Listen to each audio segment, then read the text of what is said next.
ထိုင်းရောတရုတ်ရောအမေရိကန်ရောစစ်ကြင်ညာလိုက်ပြီ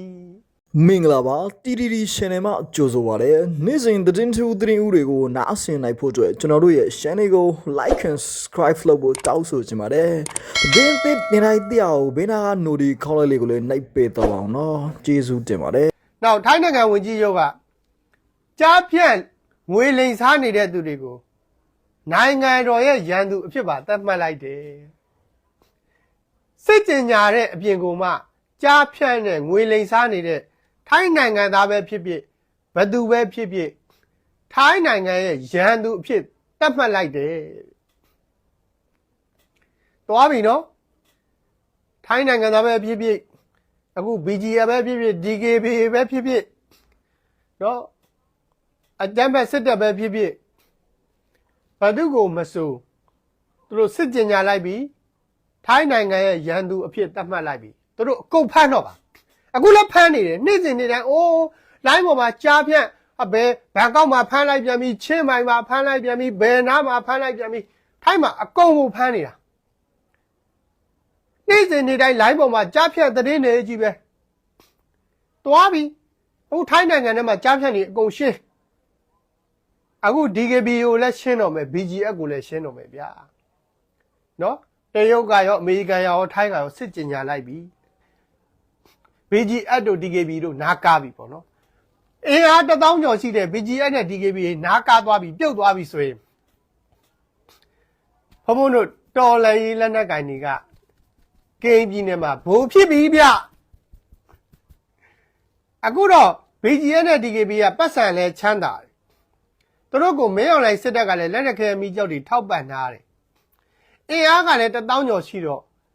ဘုံဘုံတို့တော်လှန်ရေးသမားတွေဖြစ်တဲ့ KNU တို့ KNL တို့ကဒီ BGF နဲ့ DKB ကိုမလှန်နိုင်ဘူးမရှင်းနိုင်ဘူးအခု KB နဲ့မှာ BGF နဲ့ DKB ကအင်အားလဲသူတို့ကတောင်းတယ်လက်နက်အင်အားလဲအပြည့်စုံရှိတယ်ပတ်စံလဲရှိတယ်အဲ့ဒီ BGF နဲ့ DKB ကိုတော်လှန်ရေးသမားတွေဖြစ်တဲ့ KNU နဲ့ KNL ကမရှင်းနိုင်ဘူးမရှင်းနိုင်ဘူးဟောအခု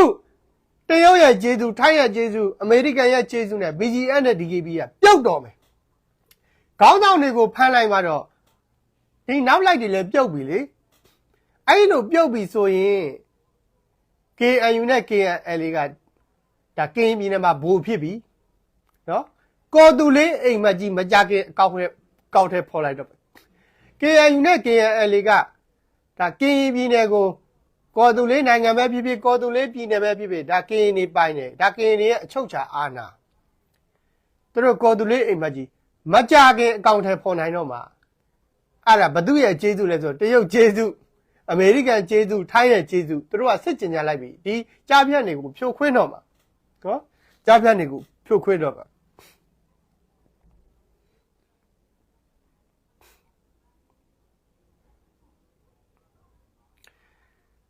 နောက်ထိုင်းနိုင်ငံဝန်ကြီးချုပ်ကဘာပြောလဲဆိုရင်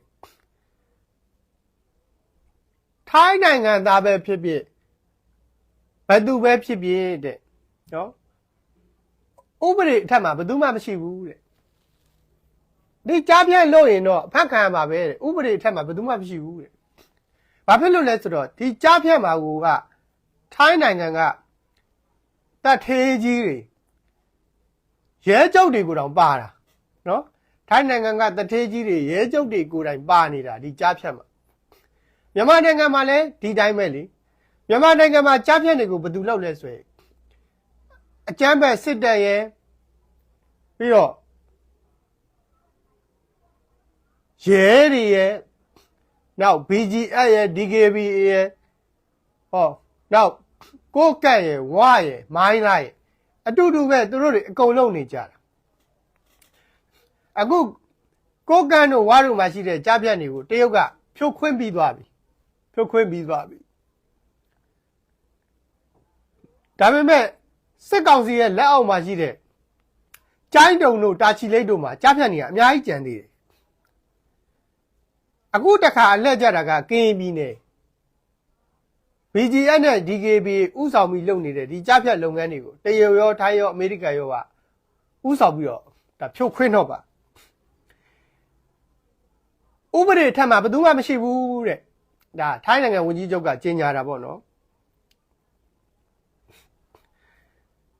ကြားဖြတ်အလိမ်မခံရအောင်တဲ့ထိုင်းဝန်ကြီးချုပ်ကဒါပြည်သူတွေကိုနော်လိုင်းပေါ်ကသူတွေကိုမယုံနဲ့တဲ့နောက်အလင်းစလို့ဘာမှမလုပ်နဲ့နောက်ဘသူကမှငွေမလဲနဲ့လိုင်းပေါ်မှာနော်ကိုဘာကြောက်ညာကြောက်ဆိုပြီးတော့ဖုံးဆက်ပြီးတော့ညွှန်ကြားလာမယ်ဆိုမယုံနဲ့တဲ့နောက်တစ်ခုကသူတို့ညွှန်ကြားတဲ့အတိုင်းအလင်းစလို့လိုက်မလုံးနဲ့နော်နောက်တစ်ခုကဘသူကမှမသိဘဲနဲ့ငွေမလွှဲနဲ့တဲ့ဒါထိုင်းနိုင်ငံဝန်ကြီးချုပ်ကကာကွယ်ခိုင်းတာပေါ့နော်ကြားဖြတ်နေအခုဆိုရင်အမေရိကန်ကကြားဖြတ်နှိမ်နှင်းမှုအတွက်ကမ္ဘာမှာတစ်ခါမှမကြားဘူးသေးဘူးအထူးတပ်ဖွဲ့ကြီးကိုဖွဲ့လိုက်ပြီဗျာလစ်ပြီစောချစ်သူတို့ DKB တို့ကလစ်ပြီဗျာအမေရိကန်ကိုယ်တိုင်ကိုကမြန်မာနိုင်ငံရဲ့တော်လှန်ရေးမှာတစိမ့်တစ်ပိုင်းဝင်ပါလာပြီအခုကရင်ပြည်နယ်ကြားဖြတ်ကြီးကိုဖြိုခွင်းတော့မှာကရင်ပြည်နယ်ကြားဖြတ်ကြီးကိုတော့မဟုတ်တော့ဘူးသူကမြန်မာတနိုင်ငံလုံးမှာရှိတဲ့ကြားဖြတ်နေအကုန်လုံးကိုအမေရိကန်ကဖြိုခွင်းတော့မှာဘာကြားဖြတ်လောက်တာကကရင်ပြည်နယ်မှာပဲလုံနေတာမဟုတ်ဘူးလေဝါမှာလည်းလုံတယ်မိုင်းလားမှာလည်းလုံတယ်တာချီလိတ်ကျိုင်းတုံမှာလည်းလုံတယ်ကိုးကပ်မှာလည်းလုံတယ်ဟောမန္တလေးမှာလည်းလုံတယ်ရန်ကုန်မှာလည်းလုံတယ်နေပြည်တော်မှာလည်းလုံတယ်ကရင်ပြည်နယ်မှာလည်းလုံတယ်ကမ္ဘောဒီးယားမှာလည်းလုံတယ်လာအိုမှာလည်းလုံတယ်ဗီယက်နမ်မှာလည်းလုံတယ်အဲ့ဒီအရှေ့တောင်အာရှနော်အရှေ့တောင်အာရှမှာရှိတဲ့ကြားဖြတ်နေအကုန်လုံးကိုအမေရိကန်ကနှိမ်နှင်းမှုအတွက်အထူးတပ်ဖွဲ့ကြီးဖွဲ့လိုက်တာဒီကရင်ပြည်နယ်တစ်ခုတည်းကိုပဲနှိမ်နှင်းဖို့အထူးတပ်ဖွဲ့ဖွဲ့တာမဟုတ်ဘူးနော်ဒီအရှေ့တောင်အာရှကြီးတစ်ခုလုံးမှာရှိတဲ့ဒီငွေလိမ်စားနေတဲ့လူကုန်ကူးနေတဲ့ဒီကြားဖြတ်နေအကုန်လုံးကိုနှိမ်နှင်းမှုအတွက်အမေရိကန်ကအထူးတပ်ဖွဲ့ကြီးဖွဲ့တာဒီကရင်ပြည်နယ်တစ်ခုတည်းကိုနှိမ်နှင်းမှုအတွက်ဖွဲ့တာမဟုတ်ဘူးအရှေ့တောင်အာရှမှာရှိတဲ့ကြားဖြတ်လုံနေတဲ့နိုင်ငံတွေအကုန်လုံးကိုဖြိုခွင်းမှုအတွက်အခုအမေရိကန်ကထူးတပ်ဖွဲ့ကြီးဖွဲ့လိုက်ပြီးညဒါအလွန်အင်မတန်မှစိတ်ဝင်စားစရာကောင်းတဲ့သတင်းကောင်းတစ်ခုပဲဘုံတို့တစ်ခါမှမကြဘူးသေးဘူးအမေရိကန်ကနော်မြန်မာနိုင်ငံအပါအဝင်ဒီအရှေ့တောင်အာရှဒီကြားဖြတ်လုပ်ငန်းကြီးကိုဖြိုခွင်းမှုအတွက်အထူးတပ်ဖွဲ့ကြီးဖွဲ့လိုက်တယ်လို့တစ်ခါမှမကြဘူးဒီတစ်ခါတော့တကယ်ကြိုင်ပြီအမေရိကန်ကဗစက်ပြောမပြောဘူးနော်အခုအီရန်တော့ကတွေ့တယ်မလားအီရန်တော့ကလေအီရန်ဝန်ကြီးချုပ်ခါမေနီကိုပြောတယ်လေဟဲ့အောင်မင်းနျူကလ িয়ার တွေမလုံနဲ့အမေရိကန်သတိပေးတယ်မလုံနဲ့ဆိုတာကိုလုံနေတဲ့အတွက်ကြောင့်ဘာလုပ်လဲအီရန်ကိုဘုံသွားကျဲပလိုက်တယ်အမေရိကန်ကနော်အမေရိကန်ကတကယ်ပြောရင်တကယ်လုပ်တယ်နော်ပြောပြီးရင်လည်းတကယ်လုပ်တယ်သူကအားချောင်းတဲ့ထဲမှာတော့မပါဘူးခုလည်းပဲဒီကြားဖြတ်ကိုနှိမ်နှင်းမှုအတွက်အထူးတပ်ဖွဲ့ကြီးဖွဲ့လိုက်ပြီဗျအဲ့မှာဝမ်းသာစရာကဘာလဲဆိုရင်စောချစ်သူတို့ DKB တို့နားကပြီစောချစ်သူတို့ DKB တို့နားကရင်ဘိုးတို့ KNU နဲ့ KNLA ကဘိုးဖြစ်ပြီ KNB နဲ့မှာဘိုးဖြစ်ပြီနော် KNB နဲ့မှာဘိုးဖြစ်အဲ့ဒါတော်လည်းအတွက်တရေကောင်းပဲအဓိကကစောချစ်သူတို့ DKB တို့အင်အားချိနေသွားဖို့လိုအပ်တယ်ဒီကောင်တွေကအကြမ်းဖက်စစ်တပ်ကိုကူညီနေတာလေအကြမ်းဖက်စစ်တပ်ခိုင်းတဲ့အတိုင်းလုပ်နေတာအဲ့တော့ဒီကောင်တွေပြုတ်သွားပြီဆိုရင်ဘုံတို့ KNB နဲ့မှာ KNU နဲ့ KNL ကဘိုးဖြစ်ပြီ KNU နဲ့ KNL ကဘိုးဖြစ်ပြီနော်အခုအမေရိကန်က BGF ခေါင်းဆောင်တွေ DKB ခေါင်းဆောင်တွေကိုဝေလိမ်မှုနဲ့ကြားဖြတ်လုံးမှုနဲ့အခုဆန်ရှင်လောက်လိုက်တယ်နာမည်ပြက်စင်းသွင်းလိုက်တယ်ဘယ်တော့ရှက်စရာကောင်းလဲသွားပြီနော်ဘေဂျီကခေါင်းဆောင်တွေ DKB ခေါင်းဆောင်တွေကိုငွေလိမ်လည်မှုနဲ့ကြားဖြတ်လုပ်မှုနဲ့အမေရိကန်ကနာမည်ပြက်စင်းသွင်းလိုက်ပြီးဆန်ရှင်လောက်လိုက်အဲ့လိုနာမည်ပြက်စင်းသွင်းတာဆန်ရှင်လို့အလကားလုပ်တာမဟုတ်ဘူးဒီကောင်တွေကိုဖမ်းလို့ရရင်ဖမ်းမယ်ဖမ်းလို့မရရင်တရားစွဲမယ်လုပ်ဖို့အတွက်နာမည်ပြက်စင်းသွင်းတာပေါ်သေးသေးမဟုတ်ဘူးဟာနာမည်ပြက်စင်းသွင်းတာဘာဖြစ်မှလဲမအောင်မွေးနဲ့အခုမင်းအောင်လိုင်ကိုသာသူတို့စစ်မကျင်ညာသေးတာကြားဖြတ်ကိုသူတို့စစ်ကျင်ညာလိုက်ပြီနော်မင်းအောင်လိုင်ကိုသာအမေရိကန်က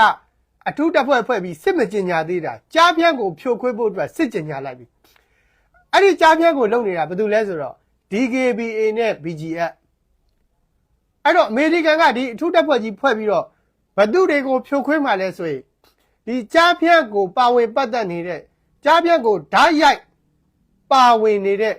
ကြားဖြန့်ကိုဓာတ်ရိုက်အကျိုးခံစားနေတဲ့ BGF နဲ့ DKBA ကိုဖြိုခွင်းမှာအဲ့လိုဖြိုခွင်းမှုအတွက်အခုအမေရိကန်ကအထူးတပ်ဖွဲ့ဖွဲ့လိုက်တယ်အဲ့တော့ဖိုးတို့ပြည်သူတွေနားလည်အောင်ပြောရင်အခုအမေရိကန်ရဲ့အထူးတပ်ဖွဲ့က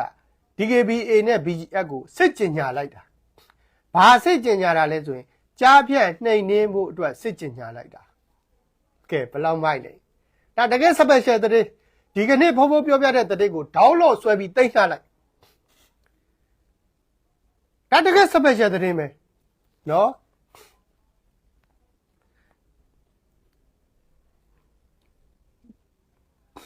ဒီ BGF ခေါင်းဆောင်နဲ့ DKBA ခေါင်းဆောင်တွေက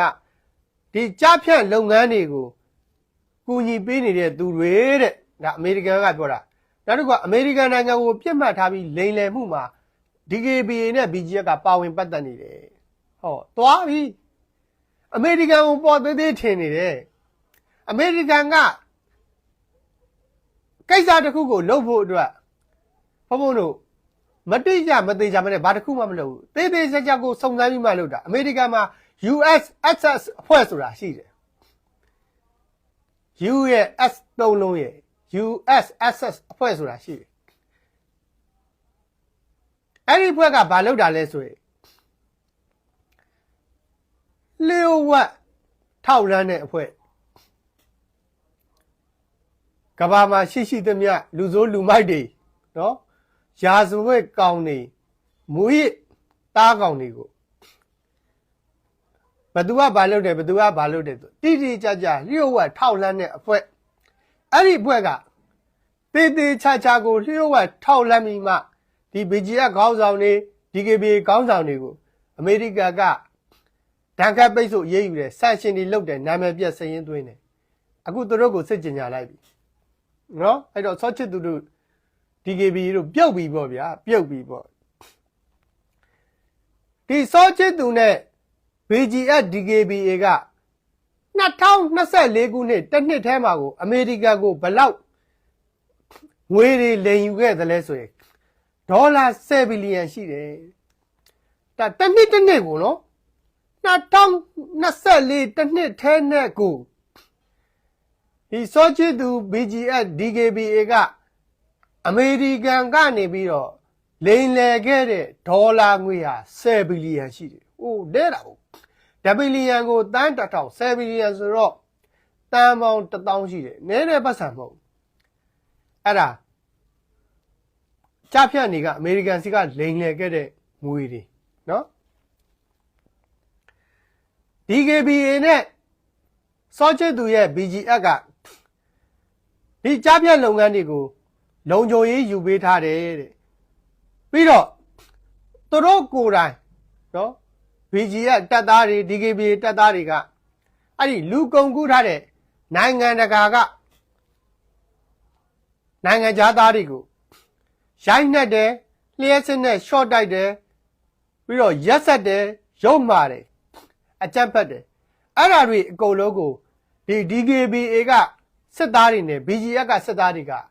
လုံနေတာကဲဒါအမေရိကန်ကပြောတာနော်သေးသေးချာချာစုံစမ်းပြီးမှသူတို့ပြောတာပြီးတော့ဗီဒီယိုဖိုင်တွေလည်းတက်လာတယ်လေနော်ဒါကြောင့်ဒီအဖွဲ့ကြီးကိုသူတို့ဖြိုခွင်းရမယ်တဲ့ဖြိုခွင်းရမယ်တဲ့အခုအမေရိကန်ရဲ့နော်ကြားဖြတ်အထုနှိမ်နေအဖွဲ့မှာအမေရိကန်နိုင်ငံကဘယ်အဖွဲ့တွေပါတယ်ဆိုရင်အမေရိကန်ကတရားရေးဝန်ကြီးဌာနဟောအမေရိကန်တရားရုံးလဲပါတယ်နော်ဘာလို့လဲဆိုတရားစွဲတော့မှာဒီကြားဖြတ်မှာပါဝင်ပတ်သက်တဲ့သူတွေအကုန်လုံးကိုတရားစွဲတော့မှာအဲ့တော့အဲ့ကြားဖြတ်မှာပါဝင်ပတ်သက်တဲ့သူတွေတရားစွဲဖို့အတွက်အမေရိကန်ရဲ့တရားရေးဝန်ကြီးဌာနကြီးတစ်ခုလုံးပါတယ်နောက်တစ်ခုကအမေရိကန်ရဲ့ကမ္ဘာကျော်နာမည်ကြီး FBI နော် FBI ဆိုတာကထောက်လှမ်းရေးအဖွဲ့ကိုပြောတာကမ္ဘာမှာရှိတဲ့ လူဆိုးလူမိုက်တွေအမေရိကန်မှာရှိတဲ့လူဆိုးလူမိုက်တွေကိုထောက်လန်းတဲ့အဖွဲ့ကြီးပေါ့နော် FBI အဖွဲ့ဆိုတာနောက်တစ်ခုကအမေရိကန်မှာရှိတဲ့ USSS ဖွဲ့အဲ့ဒီအဖွဲ့ကအမေရိကန်မှာဘာလုပ်တယ်လဲဆိုရင်ရာဇဝတ်ဆိုင်ရာနော်ညှို့ဝှက်ပြီးတော့စုံစမ်းစစ်ဆေးတဲ့အဖွဲ့